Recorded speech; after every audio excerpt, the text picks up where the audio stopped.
আমদানি ঘাটতি, সরবরাহের জটিলতা এবং বেসরকারি খাতের ওপর দুর্বল রাষ্ট্রীয় নজরদারির কারণেই এলপিজি সংকট তৈরি হয়েছে বলে জানিয়েছেন বিশ্লেষকরা।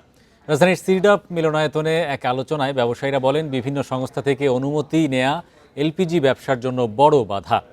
এ সময় নিয়ন্ত্রক সংস্থা বিইআরসির চেয়ারম্যান বলেন, আগামীতে আমদানি অব্যাহত থাকলে রমজানে গ্যাসের সংকট থাকবে না। দেশে প্রতি মাসে 1.5 লাখ টন এলপিজির চাহিদা থাকলেও আমদানি ঘাটতি ও বাজারে সরবরাহের সংকটে বাড়ছে এর দাম। এতে ভোগান্তিতে ভোক্তারা।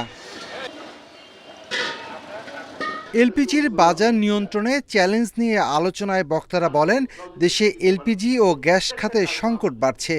তাদের অভিযোগ, বৈশ্বিক সংকট ও স্থানীয় চাহিদা বাড়ার পাশাপাশি খুচরা ব্যবসায়ীদের সিন্ডিকেটের কারণে সংকট তৈরি হয়েছে। এছাড়া ব্যবসা করতে গিয়ে 26টি কর্তৃপক্ষের লাইসেন্স ও আমলাতান্ত্রিক জটিলতায় বাধাগ্রস্ত হচ্ছে নতুন বিনিয়োগ। আমার কোয়ান্টিটি বাড়ানোর জন্য চিঠি দেয় এনার্জি মিনিস্ট্রি, কিন্তু আমার তো ফুলফিলমেন্ট করতে হয় মার্কেট থেকে। এইসব লুকোচুরি খেলায় কোনো ইন্ডাস্ট্রি হবে না, নতুন কেউ বিনিয়োগ করতে আসবে না। আমরা দায়ে পড়ে গেছি, তো আমরা অনেক আগে থেকে ব্যবসায় চলে আসছি।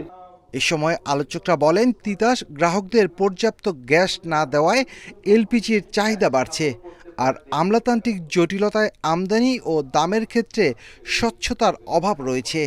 বিশেষজ্ঞদের মতে, লাইসেন্স পুনর্নবায়ন সহ বিভিন্ন চার্জ এই ব্যবসায়কে বড় চ্যালেঞ্জের মধ্যে ফেলছে। এটা যদি এসেনশিয়াল কমোডিটি হয় বা এটা এত নিত্য প্রয়োজনীয় জিনিস হয়, আমি কি এখান থেকে রেভিনিউ কালেক্ট করব কিনা? কারণ আমি যদি সিডি এখন বোধহয় কমিয়ে আপনার 10% আনছে, 15% থেকে ভ্যাটটা তো এখন আছে। আমার ফোকাস করতে হবে আমি রেভিনিউ কালেকশন করব কোন কোন সেক্টর থেকে। আলোচনায় বিইআরসির চেয়ারম্যান জানান, চলমান সংকট ব্যবসায়ীদের সহযোগিতায় সমাধান হবে। রমজানের আগেই গ্যাসের সংকট দূর হবে বলে আশা করেন তিনি। জানুয়ারিতে 1,50,000 টন এনশিওর করতে পারেন এবং ফেব্রুয়ারির ডেলিভারিটা যদি এনশিওর করতে পারেন, তাহলে হয়তো আমাদের রমজানের সমস্যাটা থাকবে না। সো আমরা আশা করি যে ওনারা এটা সর্বোত্তমভাবে চেষ্টা করবেন, যেহেতু ওনারা এই বিজনেসে আছেন, এই বিজনেসে থাকবেন।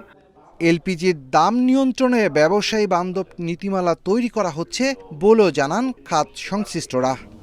কিভাবে জনগণের কাছে নিয়ে যাবে। Shafil Alam Sujon, independent news, Dhaka.